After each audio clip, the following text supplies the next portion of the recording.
Assalamualaikum warahmatullahi wabarakatuh.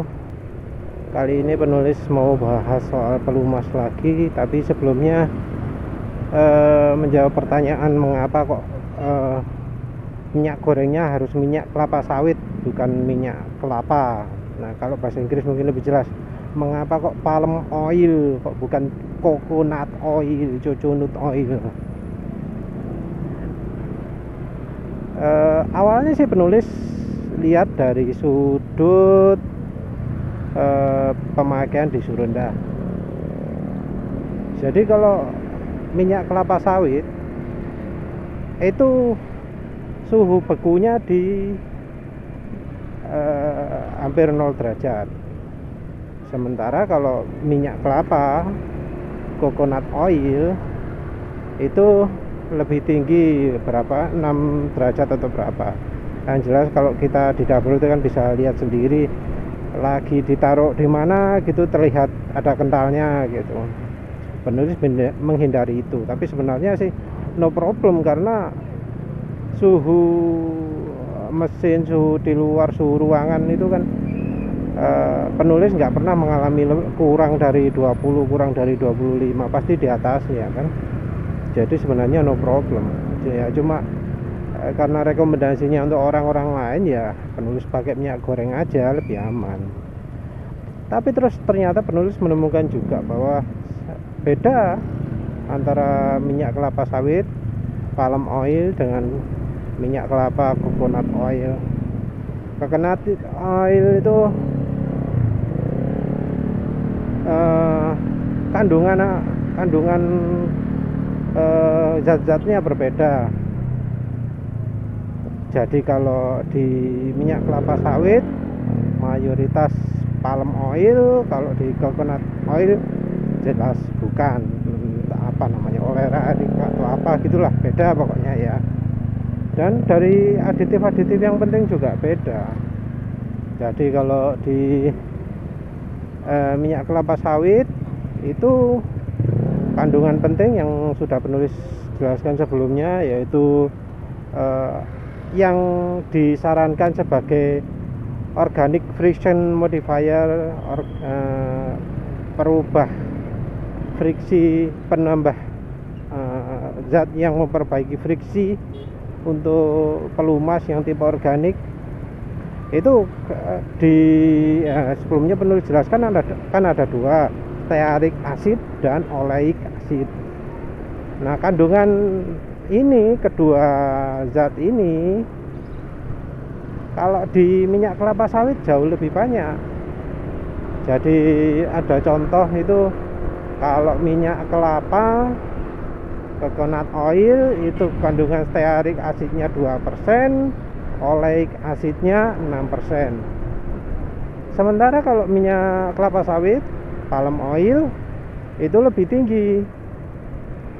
Jadi oleic acidnya 40% atau lebih, stearic acidnya 5%, lebih tinggi. Kalau yang lebih tinggi sih jelas margarin ya, margarin dari minyak kelapa sawit itu stearic acidnya lebih tinggi. Tapi penulis nggak nyarankan pakai margarin, walau mungkin penulis pakai juga, soalnya ya itu oleic acidnya kan juga pengaruh.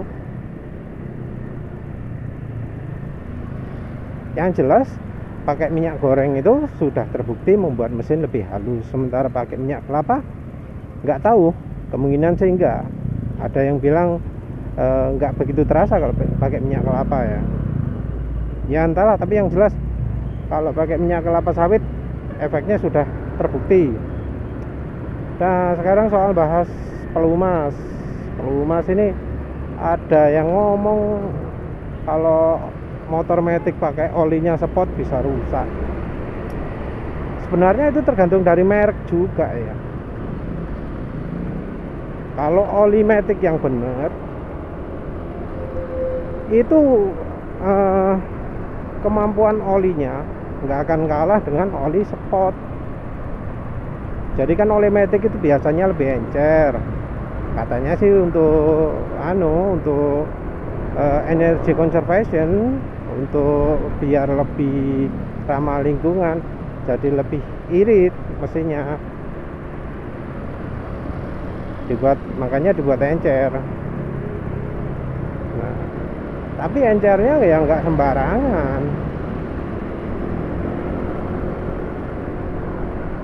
Oli yang lebih encer itu dituntut untuk tetap bisa memberikan perlindungan yang lebih baik kepada mesin. Jadi encer nggak sekedar encer, dan nggak cuma sekedar pakai aditif extreme pressure. Jadi biasanya kan kalau iklan-iklan lokal itu ngomongnya ini olinya sudah pakai molybdenum, sudah pakai aditif extreme pressure, pakai aditif yang bisa bekerja di suhu ekstrim dan seterusnya. Padahal bukan itu poinnya.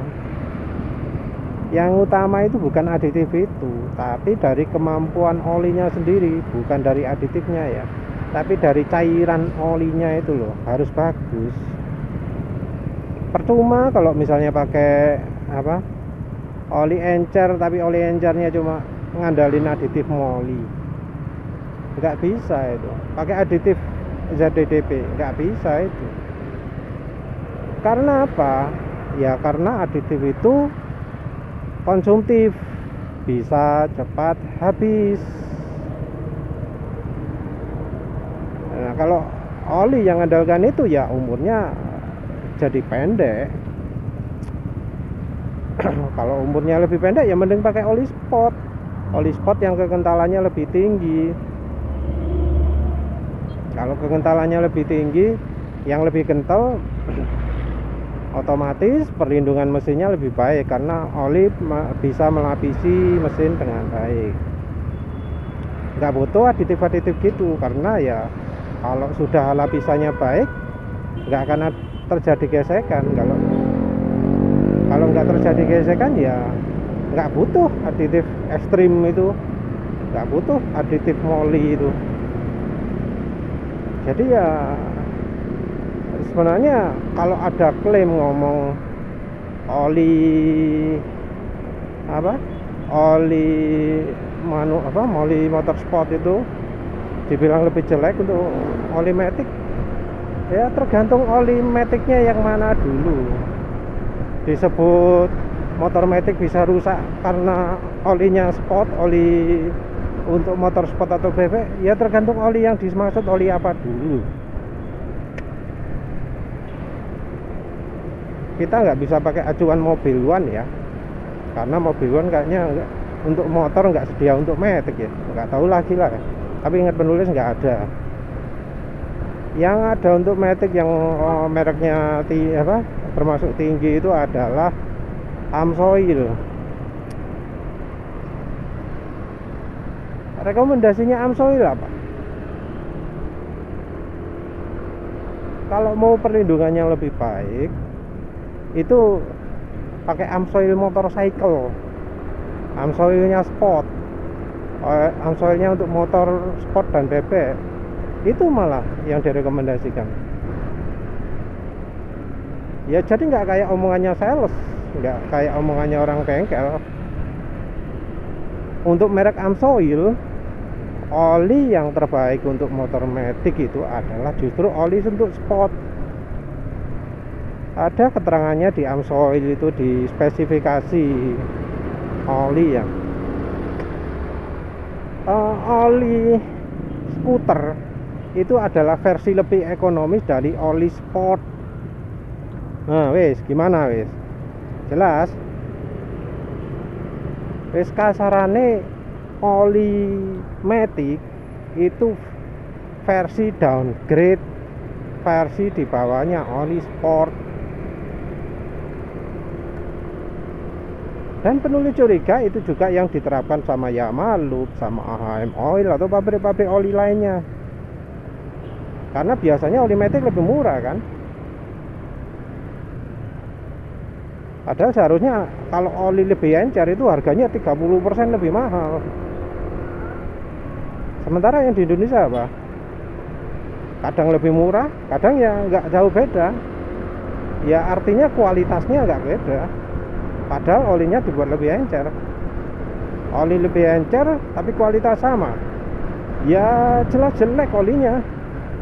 Karena oli lebih encer itu harusnya ditingkatkan kemampuannya, ditingkatkan nggak cuma aditif ekstrim presornya, tapi yang lain-lain. Jadi justru kalau motor matic dipaksa pakai oli matic yang model begituan, yang kualitasnya kurang baik, justru makin cepat rusak. Ya lihat aja lah contohnya. Ya kalau yang NMAX itu contohnya bearing di mesin oblak. Aneh itu kan. Harusnya bearing di mesin itu nggak gampang oblak, tapi ya ternyata oblak. Katanya sih itu penyakitnya mesin VVA, tapi ya masa ya begitu sih. Kalau yang namanya komponen kecipratan oli kan ya mestinya nggak sampai rusak begitu.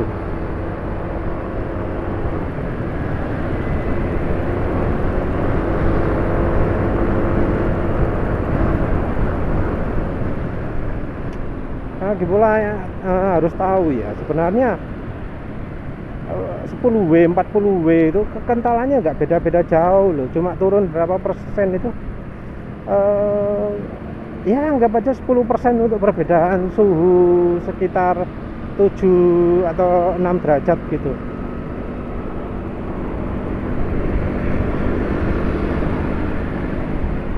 Sorry kok nyebut suhu, nggak usah nyebut suhu, sorry. Kalau untuk kekentalan sama, perubahan kekentalan turun 1 angka itu dari 6 sampai 7 derajat Celcius. Kalau oli yang kekentalannya beda, itu bedanya ya cuma 10% gitu. Sorry ya, nanti penulis coba pelajari lagi gimana. Yang jelas bedanya nggak banyak, nggak sampai 2 kali lipat, enggak. Jadi oli 10W30 dan oli misalnya 10W40 itu kekentalannya di suhu 100 derajat itu nggak beda jauh, cuma beberapa persen. Nah, cuma beberapa persen ini kalau sudah perlindungan mesin besar efeknya. Kalau untuk performa kecil efeknya.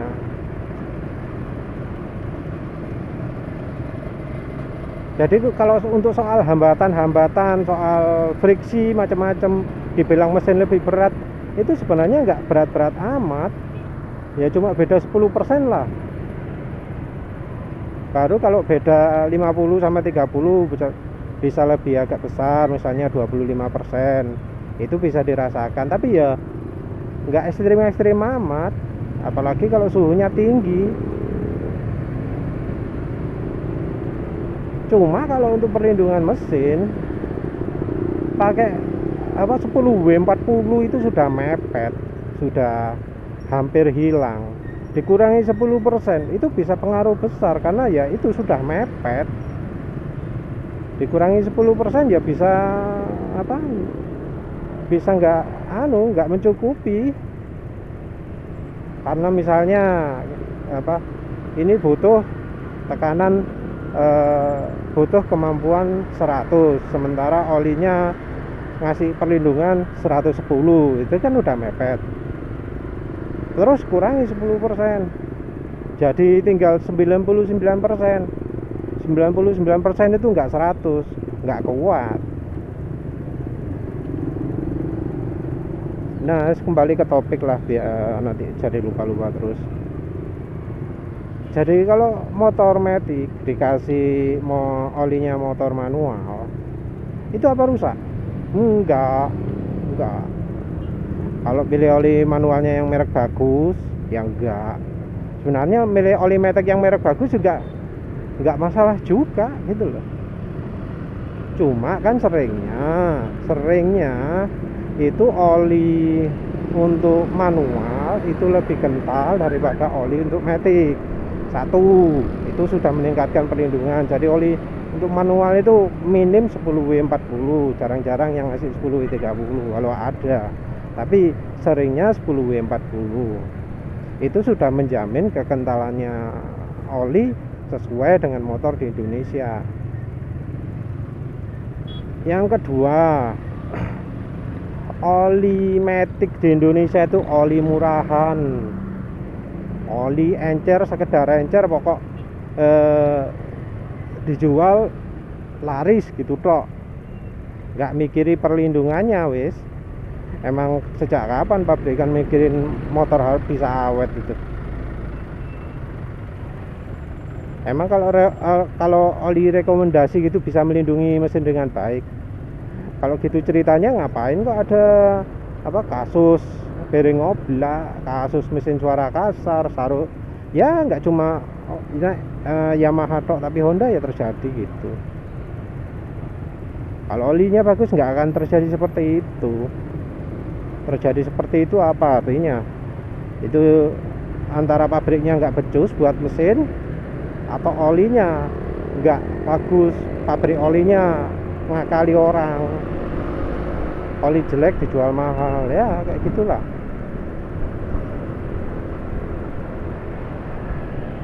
Pabrik juga ngasih rekomendasi bukan karena biar motor penggunanya makin awet, enggak. Motor nggak awet kan nggak ada urusan sama pabrik tinggal nyediakan spare part. Soal motor sering rusak itu kan nggak mempengaruhi pemasaran kan. Orang Indonesia itu toleran, motor gampang rusak, yang penting modelnya bagus. Kalau modelnya bagus no problem, selama itu problemnya nggak parah-parah amat, misalnya bodi kemerotok atau apa. Tapi sorry, bodi getar, bodi bunyi-bunyi pun masih dimaklumi sih. Sorry, orang Indonesia itu toleran sekali, maaf. Motor nggak enak dikendarai, keras, nggak nyaman, duduk nggak ergonomis, tetap aja toleran. Motor penyakitan tetap aja toleran.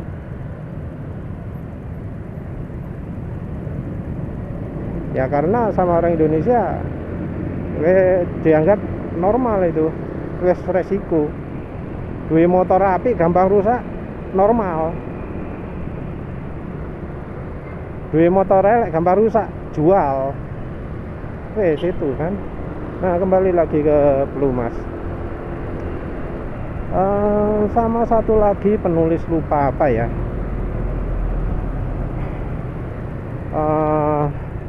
Selain oli matic perlindungannya kurang, nah itu salah resep.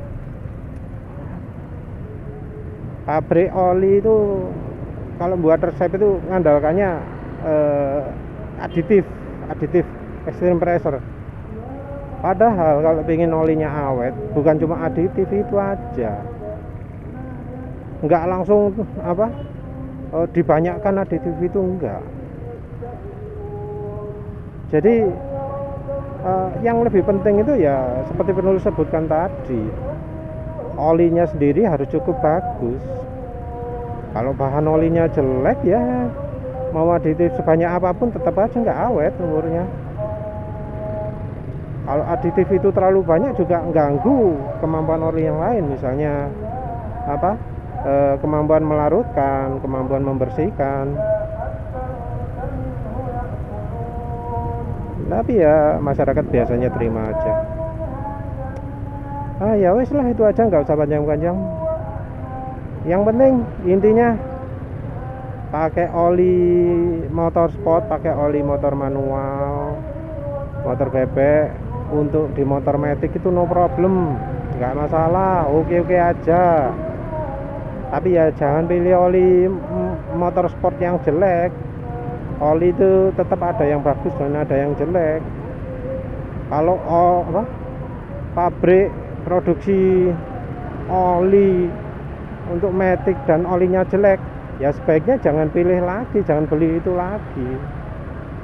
Kalau masih mendingan biasanya yang versi motor manualnya lebih baik. Tapi kalau yang sudah umurnya pendek, cepat panas, cepat rusak dan lain-lain, ya jangan pilih pabrik itu lagi lah. Ngapain sih memaksakan? Merek banyak.